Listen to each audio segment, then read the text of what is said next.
Il y a un mythe dans le monde entrepreneurial qui est un peu comme une gangrène.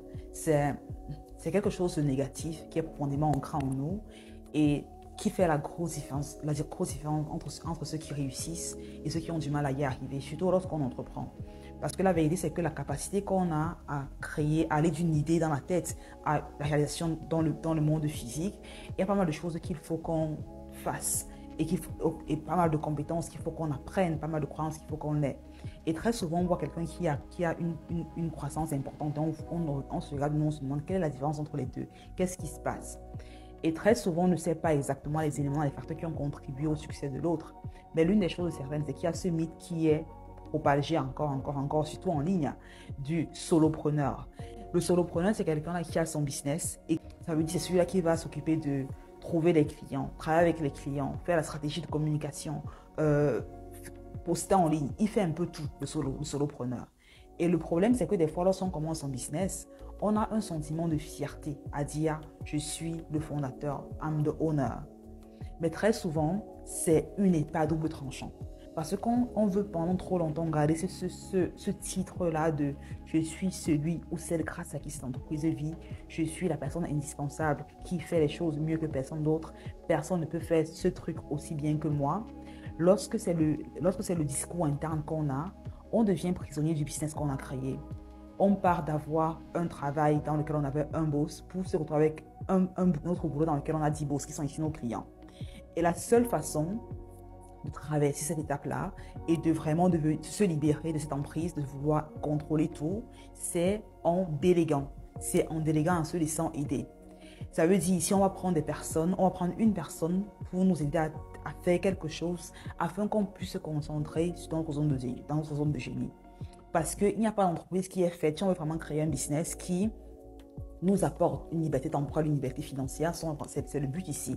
C'est pas seulement avoir plus d'argent, mais c'est avoir plus de temps libre également pour faire ce qu'on aime vraiment avec ce qu'on aime chèrement. Et donc à ce moment, on se demande comment est-ce que je peux libérer mon temps, comment est-ce que je peux dissocier mon temps du revenu que je gagne. Il y a deux stratégies, il y a deux leviers qu'on peut utiliser principalement pour y arriver.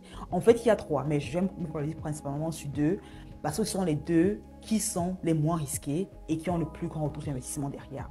Les trois, c'est le levier financier, le levier humain et le levier technologique en fait. Et j'aime pas tellement le levier financier parce que c'est le levier qui a recours le moins à la créativité.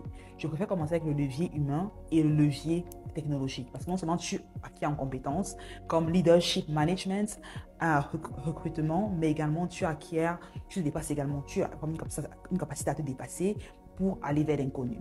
Et donc, lorsqu'on a un business qu'on a eu pendant un moment et qu'on veut passer à l'étape supérieure, il est important de se rendre compte que les stratégies qui ont marché pour nous, qui nous ont permis d'arriver où on est présentement, si on est passé de 0 à 5 000 € avec son business, ou de 0 à 10 000 € avec son business, ou de 0 à 20 000 € avec son business, si le next level, c'est aller à 50 000 €, aller à 100 000 €, aller à 80 000 €, il est important de se rendre compte que les stratégies qui ont marché jusqu'ici ne seront pas forcément celles qui marcheront après. Et très souvent, on est dans ce cercle vicieux où on fait des choses qu'on a fait par le passé encore et encore et encore et encore. Et on se demande pourquoi est-ce que ça n'avance pas, pourquoi est-ce que je ne grandis pas. Mais quand on fait un audit interne des stratégies qu'on a quand même implémentées, on se rend rapidement compte que, mais attends un peu, les stratégies que je fais ne sont pas en accord avec la vision que j'ai de ce que je veux créer. Et très souvent, ces stratégies-là se reposent autour de nous, où on veut littéralement tout faire. On veut être l'assistant virtuel, on veut être l'éditeur de vidéos, on veut être le social media manager, on veut être le copywriter, on veut littéralement tout faire. Et je t'invite à penser à ceci. Si tu veux que ton business scale, sans que tu n'as travaillé plus dur, utilise deux leviers. Soit le levier technologique, ça veut dire ici l'automation, l'intelligence artificielle pour aller rapidement plus loin en littéralement automatisant certaines tâches qui sont répétitives dans ton business que je recommande fortement, ou utilise le levier humain. Ça veut dire que tu vas employer quelqu'un qui va t'aider dans l'exécution de certaines tâches afin que tu te reconcentres sur ta zone de génie. L'idée, c'est vraiment idéalement d'avoir la combinaison des deux qui travaillent pour toi. Ça veut dire que tu as l'AI, tu as l'automation qui travaille, qui automatise certaines tâches, mais tu as également une personne ou deux personnes que tu emploies dans le but de t'aider à aller plus loin. Il est important de préciser ceci. Cette vidéo est faite pour des personnes qui ont déjà un business qui génère des revenus derrière. Ce n'est pas fait pour l'entrepreneur qui commence absolument de zéro, qui n'a pas encore fait le moins de centimes et qui est en train de tester son idée présentement. Si tu as la phase d'idéation, tu as la phase de testing, alors à ce moment-là, oui, forcément, tu dois commencer toi-même, tu dois te retrousser les manches et travailler plus dur. Parce que avoir différentes casquettes dans un début sera ta plus grande force. Parce que tu comprendras exactement comment différentes parties de ton business fonctionnent et tu pourras mieux guider ce que tu emploieras par la suite. Mais à partir du moment où tu commences à générer des revenus dans ton business et que tu te dis, écoute, là, j'ai des revenus que je génère, how do I get to the next level? Comment est-ce que je scale? Comment est-ce que j'agrandis les revenus que j'ai déjà présentement? À ce moment-là, des compétences de leadership, de management, de hiring, d'automatisation sont les choses que tu veux avoir à l'esprit pour aller rapidement plus loin. Et la raison pour laquelle j'en parle, c'est parce que pendant très longtemps, même quand je me suis mis dans mon business, pendant très longtemps, j'avais ce paradigme-là de me dire que personne ne peut le faire aussi bien que moi. Et forcément, vu que j'ai ce paradigme-là, ça se reflétait autour de mes résultats. Ça veut dire même quand j'employais quelqu'un, je me prouvais à moi que j'étais meilleur que la personne. J'employais des personnes qui étaient beaucoup moins efficaces que moi qui étaient beaucoup moins expertes que moi dans le domaine en question. Et je me suis rendu compte que c'est une pensée, parce qu'il faut se rendre compte que les pensées qu'on a en tant qu'entrepreneur, en fait, ou en tant qu'être humain tout simplement, ce sont des pensées qui ne sont pas forcément les nôtres. Ce sont les pensées qu'on adopte à travers les échanges qu'on a, à travers le contenu qu'on absorbe, à travers ce qu'on nous a dit depuis le berceau en fait. Et je me suis rendu compte qu'est-ce que la pensée, et souvent c'est important de faire un audit des pensées qu'on a, se demander est-ce que la pensée que j'ai présentement, c'est une pensée qui me galvanise et qui me rapproche vers la vision de ce que je veux créer ou pas du tout. Et je me suis rendu compte que afin que je scale ce business, la seule façon à laquelle je vais y arriver, c'est en me rendant compte que je ne peux pas y arriver toute seule. Il est impossible que je pense que je suis celle qui peut tout faire, ou il n'y a personne qui peut faire les choses aussi bien que moi. Parce que c'était une pensée une croyance limitante qui m'a fait tourner en rond pendant très longtemps. Et je me suis dit, ok, il y a des personnes que je peux employer qui sont meilleures que moi, qui sont plus intelligentes que moi, plus rapides que moi dans un domaine spécifique, afin de libérer mon temps pour faire autre chose derrière. Et c'est littéralement à ce moment-là que j'ai vu le business décupler en termes de revenus, en termes d'impact.